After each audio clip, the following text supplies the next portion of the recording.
in the mainstream media or, in my view, in the government cared much about. I mean, you can look it up. It's the current sitting Secretary of the Air Force. I asked him this about a year or two ago on the record in a press conference. And he said, listen, I spent my whole life protecting America.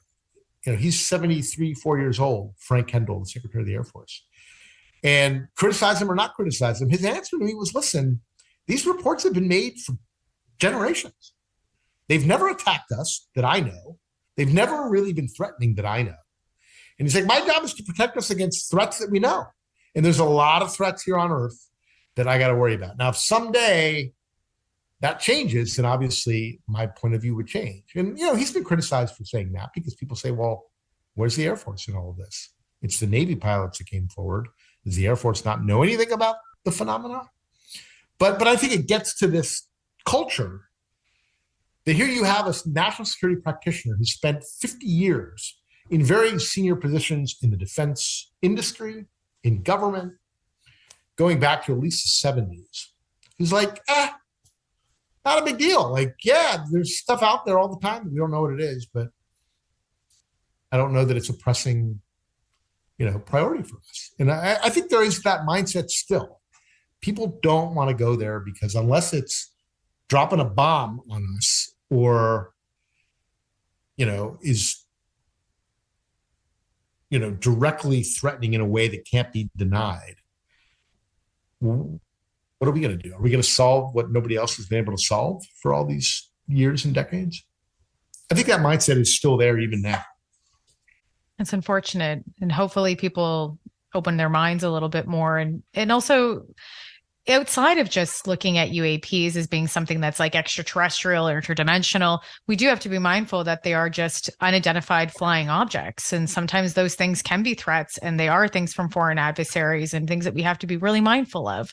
And you are working now with Ryan Graves with Americans for Safe Aerospace, I believe. Can you tell me a little bit about that before we close out the show? Just because I think it's a great concept from what I've heard, and Ryan Graves is doing some amazing things, and I'm just happy to hear that you're involved in it as well.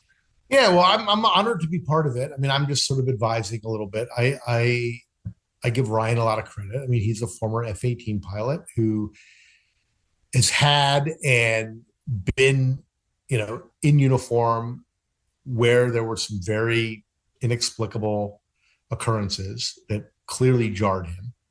And what Americans for Safe Aerospace is trying to be is sort of a very nonpartisan, non-ideological advocacy group that focuses on what I think everyone can agree on, no matter what your point of view is about the origins of the unknown, whether they're from here, from there, or somewhere in between, which is if there's something up there and we don't, or below the sea, and we don't know what it is and whose it is, and it's operating near what I think we also would agree are often very sensitive locations or over very sensitive locations, military bases, nuclear sites, which again is based on at least some of the reporting. That's where a lot of these are being seen. Why would we want to not know what they are and who they are? And it gets back to what I said earlier about the Air Force Secretary's comments. I mean, I think where his argument falls apart, quite frankly, is in the intelligence business, it's not just capability that you assess of your enemy, it's intent.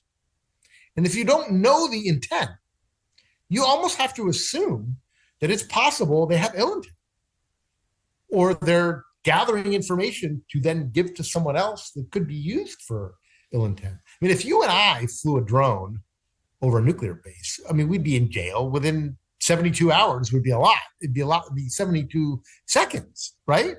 And so Americans for Safe Aerospace wants to push an agenda where it's Congress, the executive branch, academia, the scientific community, engineers. We need to build a coalition that demands that our government stop ignoring, or if they're not giving enough attention to, this issue of our own aerospace over our sovereign territory that's being violated.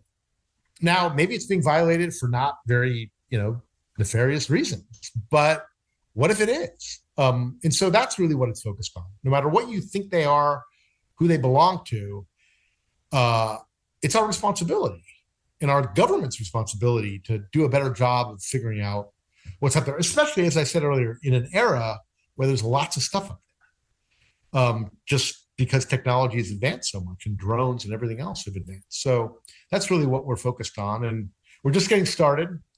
Ryan is leading this. And the one last point I'll make on this, which is, we sit around and understandably talk a lot about what does the government know? What are they going to tell us? What are they going to share? Are they going to, reveal more? I think we need to keep that pressure on. But I also think if that's where we focus our efforts only, we're going to be disappointed, because if they know more, they won't want to share it for national security reasons or other reasons, theological reasons, religious reasons, whatever. Or they don't really know all that much. They know some interesting things, but they're puzzle pieces and they're very intriguing, but they haven't put it together. So they don't really even know what to tell us. But if we're going to count on that to get the answers, I think we're missing the boat. I mentioned that you and I could go buy a drone on Amazon and, go fly it. We live in an era now where technology is so commercialized and so available to citizens that if we want to find more answers, I think we need to find them. We, the people, need to find them too. And not just be waiting for the CIA to someday tell us what they know. I mean, I just think betting on that is not a very good bet. And I'm not saying it's easy. We don't have big radars. We don't have big surveillance planes or Navy ships all over the place or satellites in orbit. But we could. If you built a coalition, we could pull together the money and build a satellite to look for this stuff, right? I think that's where the answers could come. Scientists, academics, people outside the government, working with the government, but also working on their own. I 100% agree. I think it takes advocacy from all different areas, from science, technology, and from the average person, because that's where we're at now. We have that ability. So why not use our voice and be able to have a louder voice and obviously make change? So I fully agree. And I'm happy to see you guys are doing that. Brian, thank you so much for joining me. And as I said to all my guests, thank you so much for being rebelliously curious with me.